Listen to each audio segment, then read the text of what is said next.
Welcome to another game analysis with me, Grandmaster Simon Williams. What are we going to look at today then? Well, we're going to look at another game I played in Jersey, the last tournament I went to, and this game was a very exciting game, had some good moments in it, and my opponent was the one and only Tiger Hillarp Persson. And Tiger is a Grandmaster from Sweden.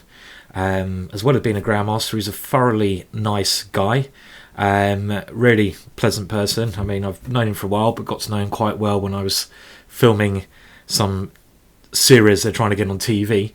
And Tiger, yeah, he's got a reputation of being a very exciting player as well. So this was a game I was quite looking forward to because you're playing another Grandmaster, it's going to be quite a fun game. And I'm just going to show you a picture of Tiger now. There is Tiger. Oh no, sorry, that is Benedict Cumberbatch, the actor who plays Sherlock Holmes in the TV series in England. Very popular TV series. But the reason I did that is that Tiger or is this Tiger? There's Tiger. But we were having a joke filming. Sorry, Tiger, for doing this. But we're having a bit of a joke. But there is certainly some similarity there. In another life, old Tiger could well have been an actor playing Sherlock Holmes. Can't be bad. But yeah, anyway, let's move on to the game, shall we? Before I digress anymore. Okay, so I had the black pieces, and the game started c4, and I played Tiger around Christmas time, and I played e5 here, and I thought, well, I'm not gonna deny my chance to play the Dutch again, so f5, got to be a Dutch. And I was kind of hoping that Tiger would play d4 and I could get another version of this triangle system, the Christmas tree system that I played and won against with, when I played Mark Hedman. That's what I was hoping for.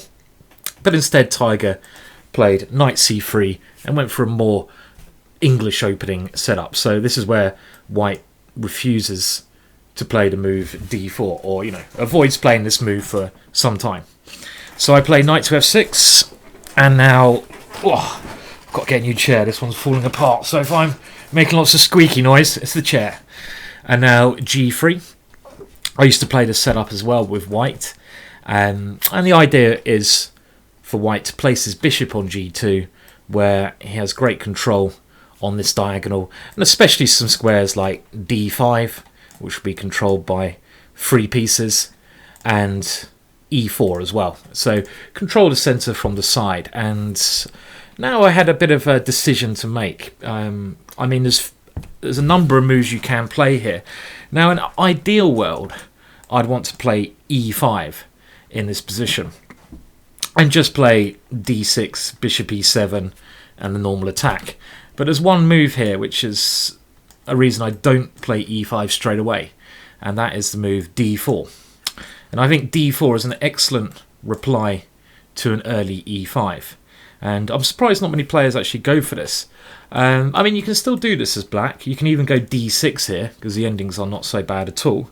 You can go e4, but e4, which looks natural, does now allow white to put his knight here, and you close up the centre. So I prefer trying to leave my pawn on e5 in the Dutch so that I can go f4 later on, and this is a good way to start an attack, this f4 move. And you can't do that if you play e5 because you lose control of the f4 square. So there's a lot of subtle move order tricks when you're doing the Dutch here. For example, if my opponent ever plays d3 early, then I would go e5 immediately, because now after g3 or something like this, obviously this d4 move doesn't work as well. And this kind of system I really like for black. I mean, the normal plan here, very quickly, let's say both sides develop sensibly, knight f3, castles, is queen e8. And if you don't know this plan, where have you been? Buy my DVD on the Dutch. And you go f4, bishop h3, knight g4, and you checkmate on h2. And I've had this so many times, but Tiger's certainly not a kind of player who's going to allow me to do that. Anyway, so g3, so e5 is a possibility, but I don't like d4. Now e6 is a possibility, but then you obviously, if you want to play e5, you lose the tempo. This is why I normally play the position. But I've never played the move g6 here. So I thought, well, let's give this a go. Because it's something new. And it's always nice to do something new. And again, I'm going for the Christmas tree setup in a lot of lines. So, Tiger developed his bishop. I did the same. And now, well, if he goes d4, we're back into the line I want to play after here, and then e6. This is my new opening, should I say, my new way of playing the Dutch, which I'm going to experiment with a bit more.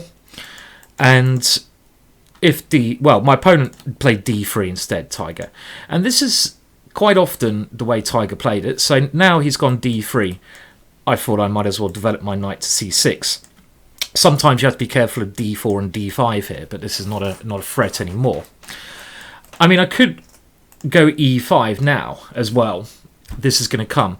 It's slightly different with my bishop on g7 because the plan of queen e8 and queen h5 is not going to work straight away because there's a pawn in the way, g6. So I could go e5 straight away, but knight c6 looked like a very sensible plan. And now e4.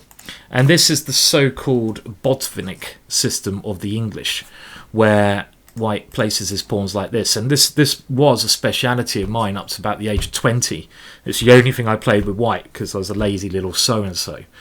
And it's called the Botvinnik system because ex-world champion Michael Botvinnik, who was a brilliant world champion and one of the, I'd say, leading fingers in developing the so-called Soviet school of chess, as far as I know. I mean, I'm not an expert, obviously, because I'm from the English school of chess, which is basically a bunch of hackers and wine drinkers.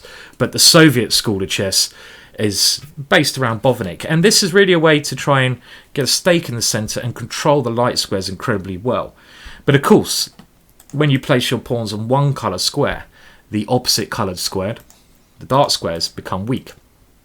So here I played d6, and I thought, again, I wanted to wait and see, try to get a unique position. If he took here, Tiger, then I would take with the bishop, and I may even here go queen d7 and castle queenside, I was thinking, just to get some exciting position. But I don't know, it'd be very double-edged then. Tiger instead played the very natural move, knight ge2. And now I played e5. I thought I've got to play this move at some point. We both castled. And we have kind of a position which I've played with white but never with black.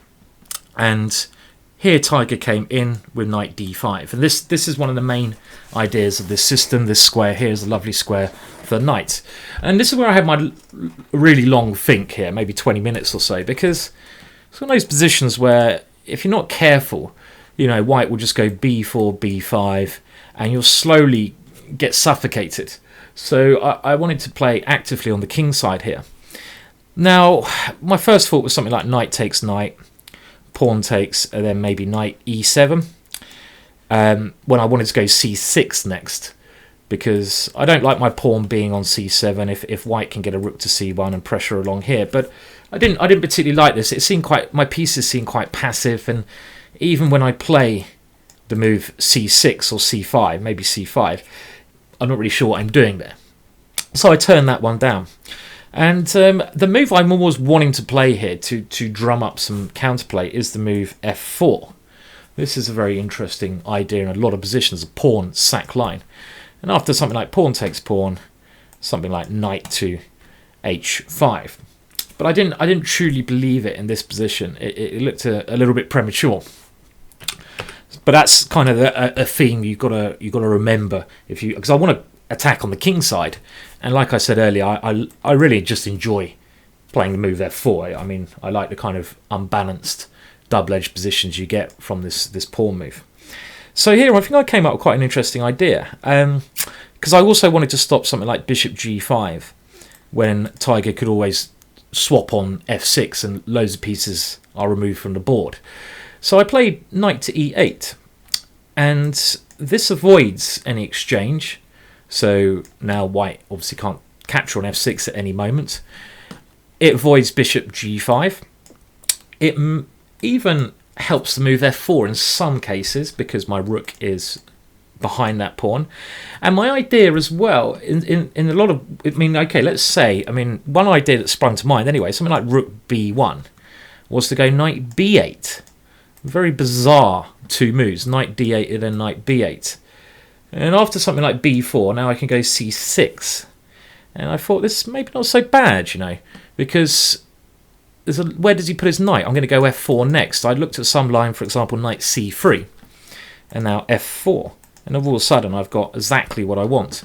And this isn't even a pawn sack, because if he takes here, this knight is on pre, if he takes on f4. So this is exactly the kind of thing I wanted. So this is what I was going for, this double knight retreat.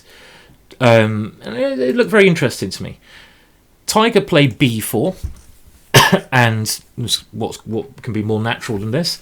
And now I played f4. So this is my main idea.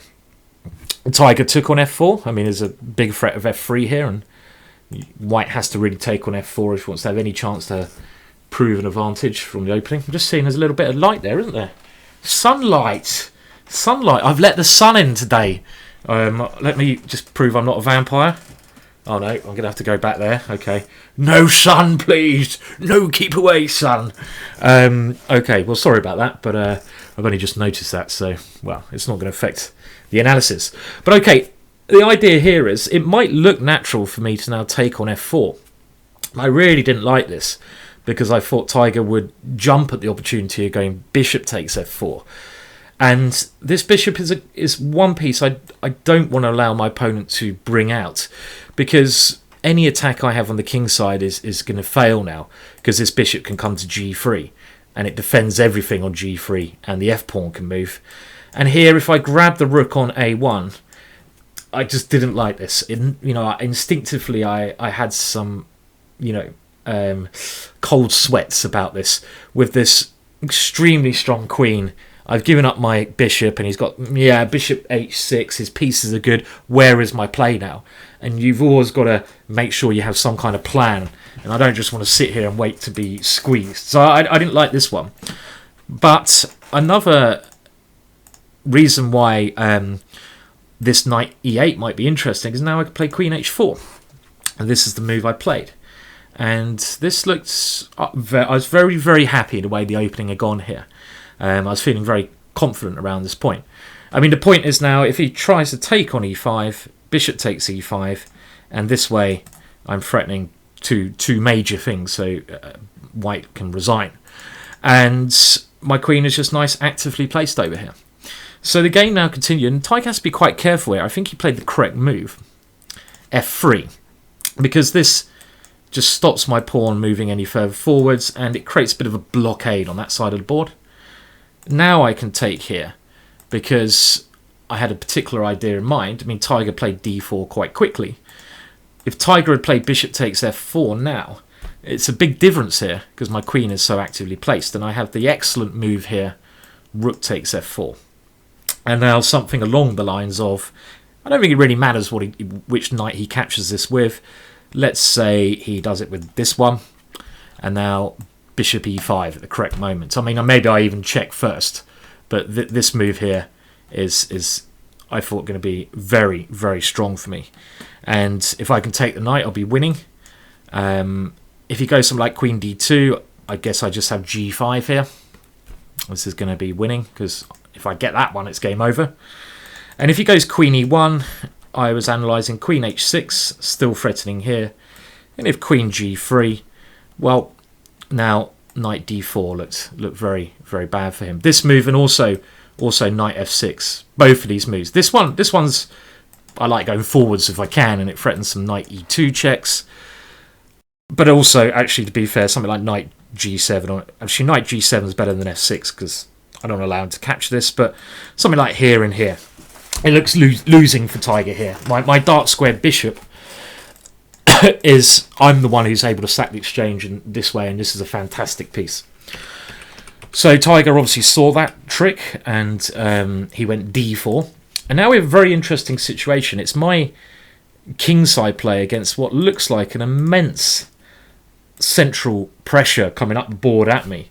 You know, these pawns. But I've had this kind of thing a lot when you play the Dutch, and you can look at more of this in my DVD, the Killer Dutch, because I've always liked these positions. Let's say I went g5 here, because I just always feel it's very easy to attack the white king, as we're going to see. Okay, Tiger went b5, and now knight to d8, with ideas of later on bringing this knight this way, as we'll see. And now knight to e7 check. And I think this is a very good idea to get rid of my light square bishop, because if white doesn't take this bishop off the board, he could just get checkmated. I mean, at some point, if I can get my rook around here, I know this is, I might have played c6 first, but at some point if I get my rook here to h6, very simple plan, he won't be able to play h3 because my bishop. And how would he defend h2? So by playing knight e7 check, a bit like a King's Indian, this is a similar theme in the mainline King's Indian. If white can capture the light square bishop in the King's Indian, then it's very hard in the King's Indian for black to checkmate, because you need this bishop in the King's Indian to sack over on h3. And here it's a similar thing. Now bishop a3, so Tiger getting ready to break with e5 or c5, and here I wanted to first just play knight e6. This is what I was intending to do straight away. But I got here, I don't know if I should have got worried, because this is a very normal and probably good move, because next time I want to go g4 and my knight wants to come to g5 where it can, you know, just get rocking and rolling over there. But I got a little bit spooked about the move d5, which I have to admit looks horribly positionally, this move for white, because you lose control of two important squares. One theme I've been seeing a lot in games recently is people playing pawn moves and wishing they can move those pawns back, because pawn moves create a lot of weaknesses. And here I was looking at knight c5, and with the idea potentially of even trying to bring it round to e5, and then I got a bit spooked here by knight to d4, and I thought, well, this was what I was worried about, with one simple plan from white: bishop takes c5 and knight to e6. And I didn't like this knight coming to e6. It looked like a very strong piece, or maybe even to f5, but e6 is more secure. So I thought, well, why not just get on with it, Simon? There's no point messing about, is there? g4, bang. And now it's, well, I mean, it's weird because I've only really got a queen developed, and it shouldn't be that scary for Tiger. But my pieces, especially my knights, they look crap, but they are ready to bounce. They're ready to bounce into the action. They're ready to come all over here very quickly. So they are poised in a very dangerous situation here. Now Tiger took on g4, and this is where I played a silly move. And we both, well, I mean, my initial thought was not to take on g4, but to get the bouncing knights bouncing. Knight to e6, not queen takes g4, knight to e6 was my original idea. And to be honest, I don't know why I didn't play this. It's kind of ridiculous that I didn't go for this move. It's so much more natural than move my queen again. I'm not going to checkmate with my queen, and all I need to do is try to get these knights nearer my opponent's king. And this combined with my f-pawn is going to be very dangerous for my opponent. There was one line here where I thought, well, queen d3 is probably the best move here. I was in the game looking at this again. Knight g5, knight takes f4. And here I was only looking at knight f6, which I think gives me fantastic compensation even here. Even though I'm 2 pawns down, these knights are ready to really rock and roll. I mean, they're coming in, and I've got very dangerous threats with my dark square bishop against the king. But even stronger here, and a move I missed, was bishop e5. And this is weird I missed this, because you see I saw the theme earlier. And here bishop e5 is probably, well, I mean, the reason I didn't play this, I thought he'd go knight g6 check. But in actual fact, I missed that this is not really a threat, 'cause I take, he wins the exchange, and I just go king g7. And I mean, I'm coming into h2 next move with a winning attack. So this knight g6. I just saw this tactic, but I didn't look far enough. So this is why I didn't play this variation. But of course, when you're attacking, you can't just checkmate with a lone queen. You need to bring in your army. And I have this dangerous f-pawn to help me, so knight e6, much better move. Queen takes g4 was played, and threatening f3. My opponent therefore takes control of f3. And I have to say, from this moment on, I've only just looked at this game today on the computer. I generally don't... there's a reason I don't use the computer as much as I should do, because whenever I put my games on the computer, I feel like a complete and utter idiot. I kind of think, God, you're so weak. What's wrong with you? And it kind of destroys all the perception I had at the time. Because around here, I thought, during the game and after the game, I thought, I played this stage of the game okay. I created quite good threats, and I thought I was always better, probably, always attacking. When I put it on the computer said I played the rest of the game like a blooming idiot. I was always probably worse, and I was never in I never had any threats against Tiger's position. So it was completely the opposite to what I thought. So it's strange. It's strange to destroy my illusion. So, knight e6, now I played this, king h1, knight g5, and I thought, well, computer likes this for white. f3 a threat, Tiger defends that square very solidly, and now my other knight came in, knight f6, and I thought, well, at the time I thought, this knight's just going to land on g3, checkmate will come. And also, I had about 15 minutes here, Tiger had about 3, so I was feeling very confident, but Tiger played very well. e5, creating counterplay. Knight h5, getting ready to do some nasty stuff with here. But imagine if my queen was still on h4, which it should have been, then knight g3 would be even stronger. But now knight to f3. And the funny thing is, there is really just nothing here for me. I think I just really overestimated my position. Tiger defending very well on the light squares. Now, I was looking at a number of options here. Rook to f5 looked normal. Try to get this rook in, but I don't think that's good enough because I'm not really threatening anything in this position at the moment. I was looking at knight g3 check here, but I couldn't get this to work either. After pawn takes g3, and now bishop h3 with the king coming to g2, I thought, well, I can't see how this is working, so I had to refuse to sacrifice a piece like that in this position. And so I was looking at loads of things, but I suddenly thought, what about knight h3?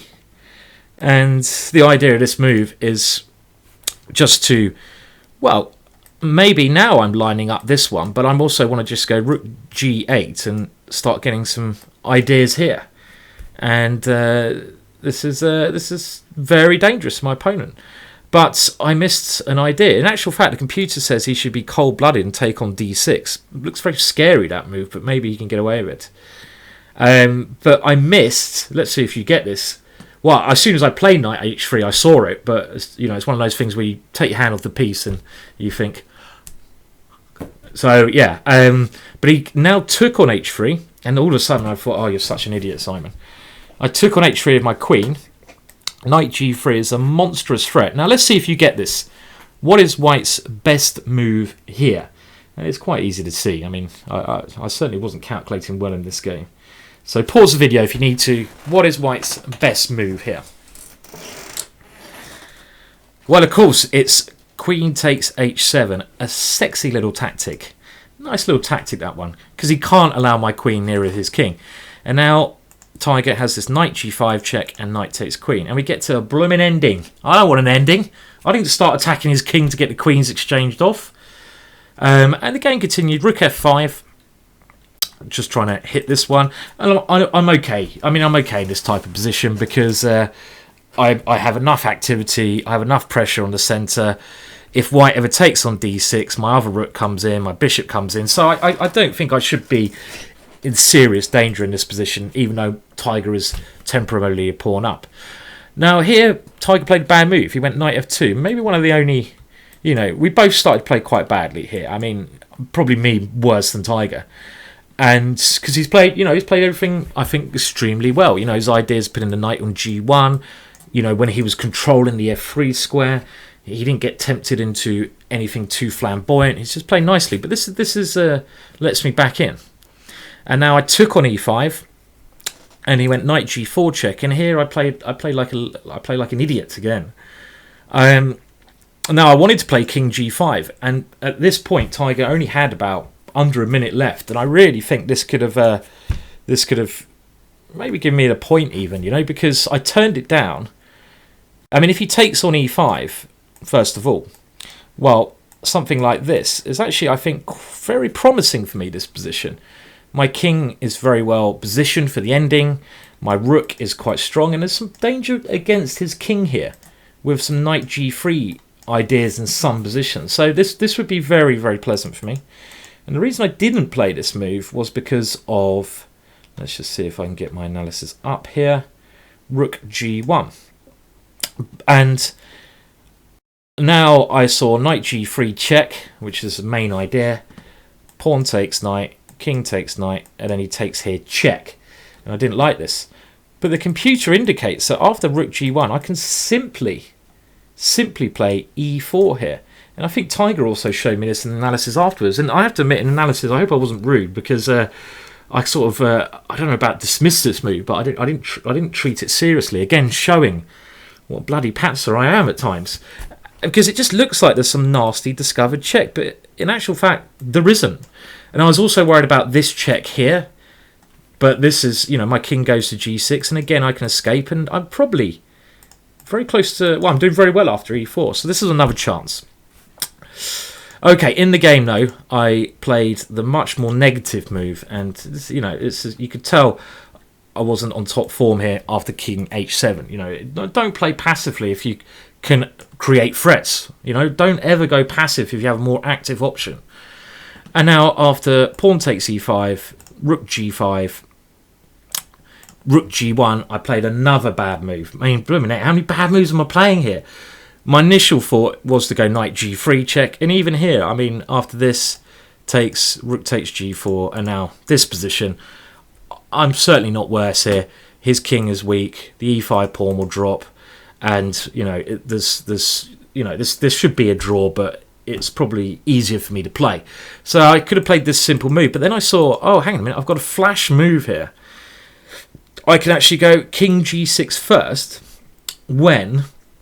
because my opponent's in time trouble, which you never play in your opponent's time trouble. It's such a stupid thing to do. When I thought, well, if I do this first, there's a nasty trick here. Let's say he goes like rook e1. Now I do this one here, and this is winning now because he takes here, I take here, and if he takes here, because my king is on g6, this is actually checkmate from nowhere. This checkmate. So I thought, oh, this is going to really mess his brain up in time trouble. But the only brain it messed up was my own brain. I mean, I had, like I said, I had much more time than him, but he completely outplayed me at this stage. And he went, I mean, he could have actually played h4 here, which is even stronger than what he played. And I mean, because if knight g3 check, he just takes it. And I think we both missed this one. I mean, it shows you how bad my move was. But bishop g7 was played, and then after check, he has rook takes, pawn takes g3, and now this position, I thought, okay, this is still okay for me, because I'm going to take on e5 next, active king, active bishop, and how he played an excellent move instantaneously, and this really pissed me off at the time, because it was such a good move. Can you see the move? Pause if you need to. Rook g1, an excellent move. And the point is now, if I take the knight, he takes on g3 with check and takes my bishop, and I'm losing the rook and pawn ending. So now I have to actually defend, and okay, I mean, I took on h2 and went here, and now I'm a pawn down in some, you know, rather rotten ending. But I mean, okay, I think so far Tiger's played this well. Rook f4 is tricky, and now rook e1. And now I went bishop f8 just because I thought I need to put my bishop in front of that pawn. And here I think Tiger probably went wrong around this point. I think he should have just pushed this pawn up the board, e6, and I'm struggling to make a draw there. I can go bishop e7. It might not be so bad, but I'm going to have to fight hard for it. Instead, he decided to now swap my rook off. But after I simply took on h4 and now went here and here, I'm going to take on e5 and my bishop, and of course it's a dead equal position. There's nothing going on, so we agreed to draw here. So yeah, again, it shows you that how, I mean, I think I'm quite a confident player, you know, overly confident, and I sometimes certainly overestimate my position, and I think that's one thing I was doing here. I think that's a strength as well as a weakness, because you're never going to get afraid. You're going to be quite positive at the board if you're completely disillusional and you think you're winning the whole time or better the whole time when you're actually just worse. It can actually be a strength, you know, the Emperor's Clothing chess technique, where, you know, this parable, the Emperor's Clothing, something where he is told that he's got this amazing new, I don't know what it is, that says, well, Emperor's clothing, and in actual fact it's nothing. And he said only, and the parable goes, only intelligent people can see his clothing, but actually he's just been tricked and he walks around naked, and no one wants to say anything, because then if they say anything, they basically will be showing that they're not intelligent. So it's kind of like, I don't know, for some reason that reminds me of my way of thinking here. But still, an interesting game, and the key moments were, well, I think knight e8 was quite a key moment. And then remember, if you ever get this kind of structure as black, f4 is always the move to try to consider. And later on, when I got my stuff going, I missed my big chance around here with knight to e6. Had I played knight to e6 here, this would have been very tough for Tiger to defend with minutes on the clock. But all in all, interesting game. And Tiger wasn't on top form in this tournament. He'll be back. He's been, I think, 2,600 or very near there before rating. He was coaching a lot of the juniors, the Jersey juniors, the whole time, and obviously this takes a lot of energy out of him. But still, interesting game. Well, if you've managed to stay all the way through this video and you've watched it to the end, bloody well done, because I think it's quite a long video. And obviously, if you haven't, then, well, you're not here. But well done, and thank you so much. Please do like, please do subscribe. And if anyone wants to post this up on Reddit, that helps me, encourages me to do more of these videos, because obviously I'm trying to still improve my subscribers, and you know, that will, you know, if I keep seeing the subscribers go up and people interested, it gives me more oomph to continue doing these free videos for you guys. Anyway, thank you very much for tuning in, and until next time.